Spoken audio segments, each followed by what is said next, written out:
Hello friends, आपला मॅथमॅटिक्सचा पहिला chapter आहे M1चा मॅथमॅटिकल लॉजिक. तर या मॅथमॅटिकल लॉजिकमध्ये जी तुमची पहिली एक्सरसाइज आहे, ती पहिली एक्सरसाइजमधली जी फर्स्ट कन्सेप्ट आहे ती आहे स्टेटमेंट.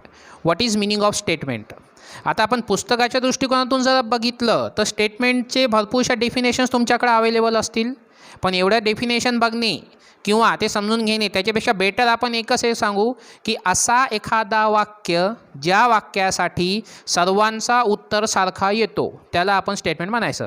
मग तो वाक्य खरा आहे का चुकीचा आहे आपल्याला ते बघायचं नाही. आपल्या डोक्यात एकच पाहिजे की हा एखादा वाक्य आहे, या वाक्यासाठी माझं उत्तर, माझ्या आजूबाजूवाल्यांचं उत्तर, माझ्या मित्राचं उत्तर, माझ्या मम्मी पप्पाचं उत्तर, प्रत्येकाचं उत्तर सारखा येतो.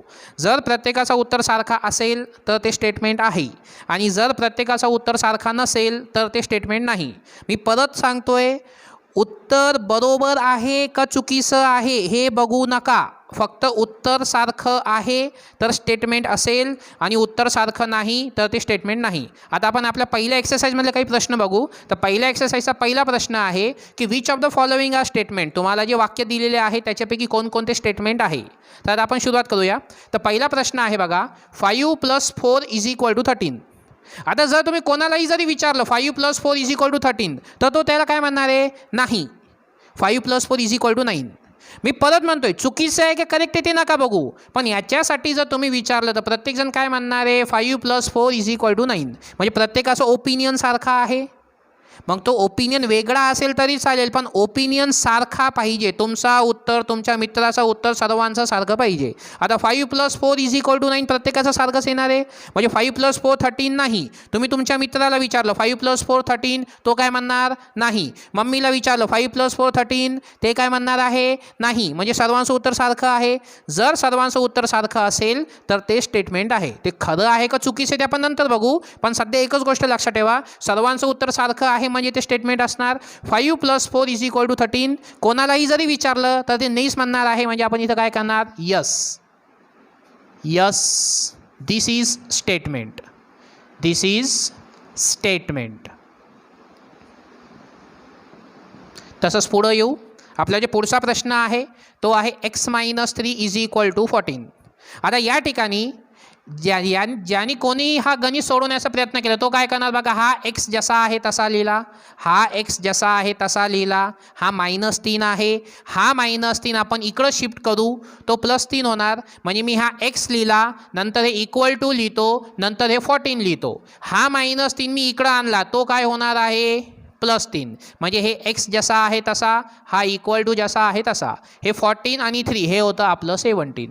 आता तुम्ही कोणालाही जरी हा गणित सोडवायला सांगितला तर त्याच्यासाठी प्रत्येकजण उत्तर 17 सांगणार. असं कोणी आहे का जे उत्तर 15 सांगणार? असं कोणी आहे का ज्याचं उत्तर 0 येणार आहे? नाही. प्रत्येकाचं उत्तर 17 येणार. म्हणजे हा असा वाक्य आहे ज्याच्यासाठी प्रत्येकाचं उत्तर सारखं आहे, आणि जर प्रत्येकाचं उत्तर सारखं असेल तर ते स्टेटमेंट असतं. म्हणजे इथं आपण काय लिहिणार? Yes, this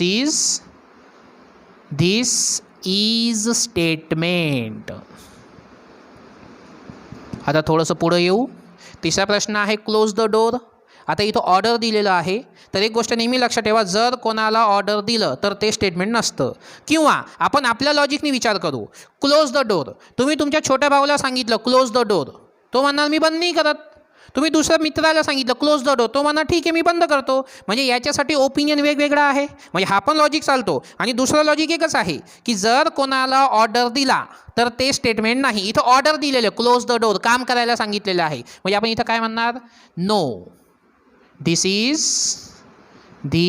is not statement. हे स्टेटमेंट नाही. आता पुढं येऊ. 0 इज कॉम्प्लेक्स नंबर. तर आपल्याला सर्वांना माहिती आहे 0 कॉम्प्लेक्स नंबर नसतो. आता तुम्ही कोणालाही विचारलं, तुमच्या मित्राला विचारलं 0 कॉम्प्लेक्स नंबर आहे का, तो नाही म्हणणार. दुसऱ्या कोणाला विचारलं 0 कॉम्प्लेक्स नंबर आहे का, तो नाही म्हणणार. याचा अर्थ प्रत्येकासाठी तुमचा उत्तर सारखा येतोय, आणि जर प्रत्येकासाठी उत्तर सारखा येत असेल तर ते स्टेटमेंट असतो. म्हणजे इथं काय लिहिणार आपण? Yes, this is statement.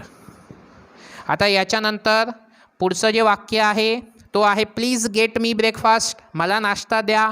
Please get me breakfast. आता जर मी माझ्या मम्मीला सांगितलं get me breakfast, mummy breakfast देणार. पप्पाला सांगितलं गेट मी ब्रेकफास्ट, पप्पा कानाखाली एक वाजवणार. याचा अर्थ वाक्यासाठी उत्तर वेगवेगळा येतोय म्हणजे ते स्टेटमेंट नाही. मी परत तुम्हाला एकच वाक्य बोलतो, उत्तर करेक्ट आहे का चुकीचं आहे ते बघू नका, फक्त एकच गोष्ट बघा, वाक्यासाठी प्रत्येकाचा उत्तर सारखा असेल तर स्टेटमेंट आहे, अदरवाईज स्टेटमेंट नाही. म्हणजे हे स्टेटमेंट नाही. इथं आपण काय करणार, दिस इज नॉट स्टेटमेंट. आता एवढ्यावरून तुम्ही पुढचं हे लॉजिक लावू शकता. Congruent triangles are similar.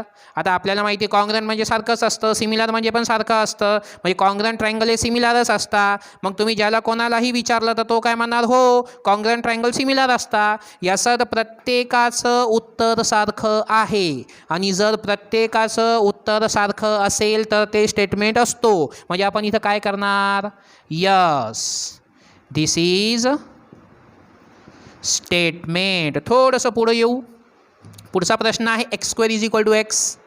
तर याच्यासाठी कदाचित प्रत्येकाचं उत्तर सारखं असू शकतो किंवा नाही, बघू आपण.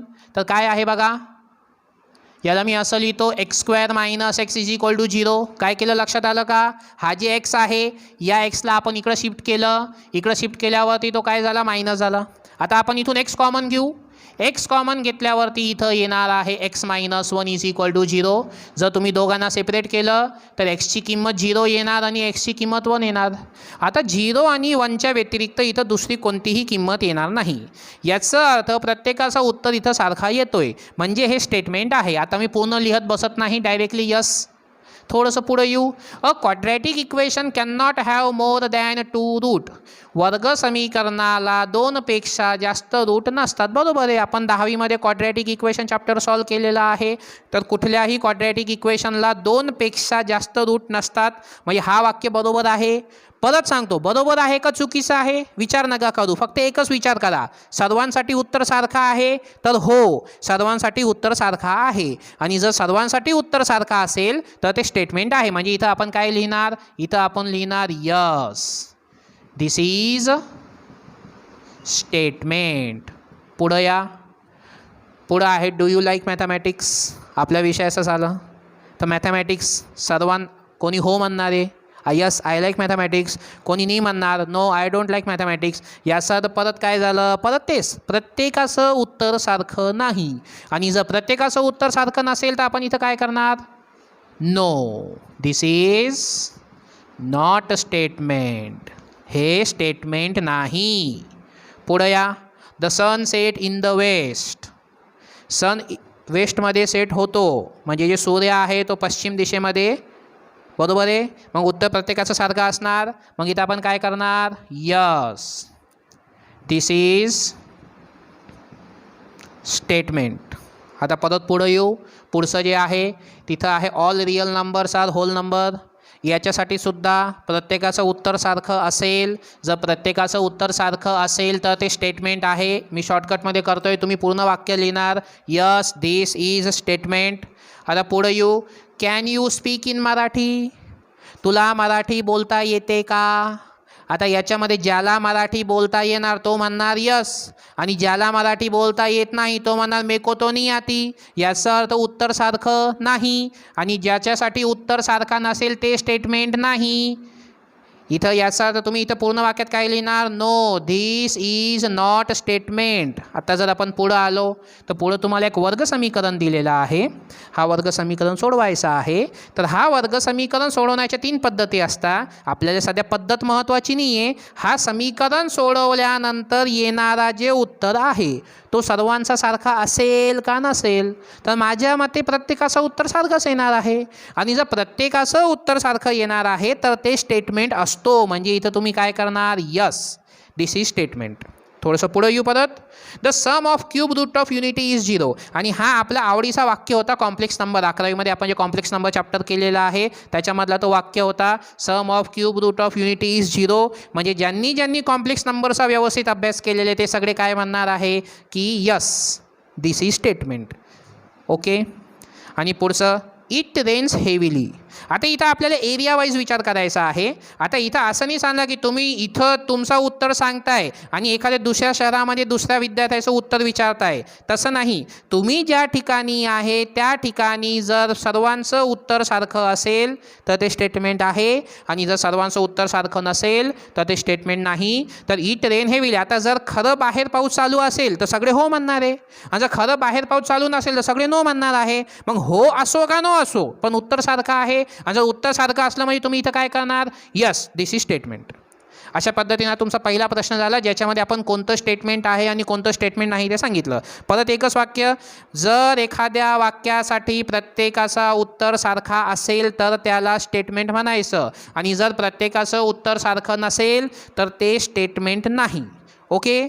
आता दुसरं लॉजिकल कनेक्टिव्स. लॉजिकल कनेक्टिव्ह काय असतात, तर लॉजिकल कनेक्टिव्ह म्हणजे दोन किंवा दोनपेक्षा जास्त लॉजिकल स्टेटमेंटला जॉईन करणारे जे सिम्बॉल्स असतात त्याला आपण लॉजिकल कनेक्टिव्ह म्हणतो. आता नेमकं आपल्याकडं किती लॉजिकल कनेक्टिव्ज आहेत, तर आपल्याकडे 4 लॉजिकल कनेक्टिव्ज आहेत. तर ते 4 लॉजिकल कनेक्टिव्ह कोणकोणते आहे, तर तुमचे 4 लॉजिकल कनेक्टिव्हमध्ये पहिला असतो अँड, दुसरा आहे ऑर, तिसरा आहे if dash dash dash dash then, आणि चौथा आहे इफ अँड ओनली इफ. अशा पद्धतीने आपल्याकडं 4 लॉजिकल कनेक्टिव्ह आहे. या 4 लॉजिकल कनेक्टिव्हचे 4 सिम्बॉल असतात. तर हे जे तुमचा अँड आहे ना, अँड त्याचा सिम्बॉल आहे असा उलटा वी काढायचा, उलटा वी, व्ही असतो त्याचा उलटा. त्याच्यानंतर जे ऑर आहे, ऑर त्याचा सिम्बॉल आहे व्ही, सरळ व्ही काढायचा, म्हणजे उलटा व्ही सुलटा व्ही, अशा पद्धतीने 2 व्ही काढायचे. म्हणजे अँडचा सिम्बॉल झाला, ऑरचा सिम्बॉल झाला. त्याच्यानंतर आहे इफ देन. तर हे जे इफ देन आहे, इफ देनसाठी तुम्हाला एक बाण काढायचा आहे, त्याला इम्प्लॉईजसुद्धा म्हणतात. आणि पुढचं आहे इफ अँड ओनली इफ. तर इफ अँड ओनली इफसाठी बाण काढायचा, पण दोन्ही दिशेने काढायचा. अशा पद्धतीने तुमच्याकडे 4 सिम्बॉल आहे. आता या 4 सिम्बॉलचा वापर करून तुमचा पुढचा प्रश्न आहे, वरती बघा इथं, write the statement in symbolic form. तुम्हाला एक स्टेटमेंट दिलेलं आहे, त्या स्टेटमेंटला सिम्बॉलिक फॉर्ममध्ये लिहायचं आहे. तर त्या स्टेटमेंटला सिम्बॉलिक फॉर्ममध्ये लिहिण्यासाठी आपण सर्वात पहिले त्या स्टेटमेंटला वाचू एकदा. बघा काय सांगितलेलं आहे, Nagpur is in Maharashtra and Chennai is in Tamil Nadu. याचा अर्थ काय, इथं 2 स्टेटमेंट आहेत. कोणकोणत्या 2 स्टेटमेंट आहे बघा, ही इथं पहिली स्टेटमेंट आहे, ही राहिली बघा, काय आहे, नागपूर इज इन महाराष्ट्र, ही पहिली स्टेटमेंट आहे. त्याच्यानंतर हा अँड आहे, म्हणजे हे झालं तुमचं कनेक्टिव्ह, हे राहिलं बघा इथं लॉजिकल कनेक्टिव्ह अँड. त्याच्यानंतर आहे चेन्नई इज इन तमिळनाडू, हे तुमची दुसरी स्टेटमेंट आहे. मग त्यांनी काय सांगितलं बघा, write the statement in symbolic form. आता आपण काय करणार, तुमच्या या ज्या 2 स्टेटमेंट आहे, तुमची पहिली स्टेटमेंट घ्या, आपण त्याला नाव देऊ पी, म्हणजे आपण इथं पी लिहू.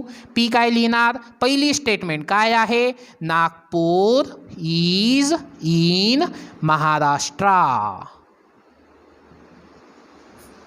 दुसरी स्टेटमेंट काय आहे, चेन्नई इज इन तमिळनाडू. आता इथं आपण लिहू क्यू. क्यूमध्ये काय लिहिणार, चेन्नई इज इन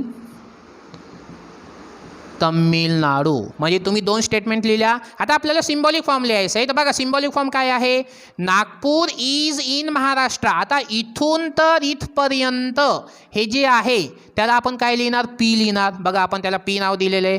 त्याच्यानंतर काय आहे, अँड. अँड कुठे आहे बघा, हा राहिला अँड, हा अँड आहे. अँडचा सिम्बॉल घ्या, इथं लिहा. त्याच्यानंतर काय आहे, चेन्नई इज इन तमिळनाडू. आता हा जे वाक्य आहे तुमचा दुसरा, चेन्नई इज इन तमिळनाडू, त्याच्यासाठी तुम्ही काय घेतलेलं आहे, क्यू घेतलेलं आहे. म्हणजे क्यू, म्हणजे हे झालं आपलं सिम्बॉलिक फॉर्म.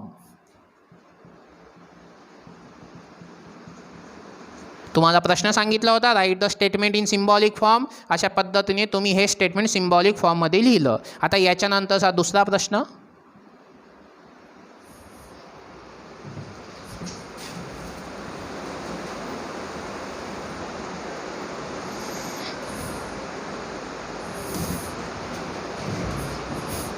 दुसरा प्रश्न आहे, ट्रायंगल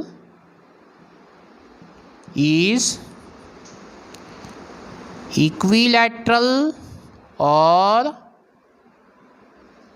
आयसोस्केलस. म्हणजे आता आपल्याला काय करायचं आहे बघा, इथं 2 वाक्य आहे.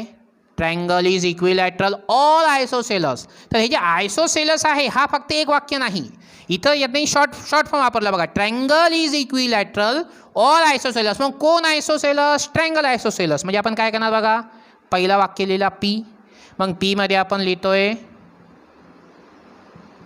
Triangle is equilateral. आता सेकंड वाक्य घेऊ क्यू. सेकंड वाक्य फक्त आयसोसेलस आहे, पण आयसोसेलस कोण आहे? आयसोसेलस ट्रायंगल आहे. म्हणजे इथं काय करणार, ट्रायंगल इज आयसोसेलस. आता आपण बघा काय करू, त्याला सिम्बॉलिक फॉर्ममध्ये ट्रायंगल इज इक्विलॅटरल म्हणजे पी होता, त्याच्यानंतर ऑर आहे, त्याच्या हे ऑर आहे बघा, ऑरचा सिम्बॉल इथं होता, ऑरचा सिम्बॉल, आणि त्याच्यानंतर आयसोसेलस म्हणजे क्यू. म्हणजे हे झालं आपलं सिम्बॉलिक फॉर्म. अशा पद्धतीने बाकीचे प्रश्न सर्व आपल्याला सिम्बॉलिक फॉर्ममध्ये लिहायचे आहे. तर आता हे सिम्बॉलिक फॉर्ममध्ये कसे लिहायचे हे आपण पुढच्या लेक्चरमध्ये बघू. ठीक आहे, ओके.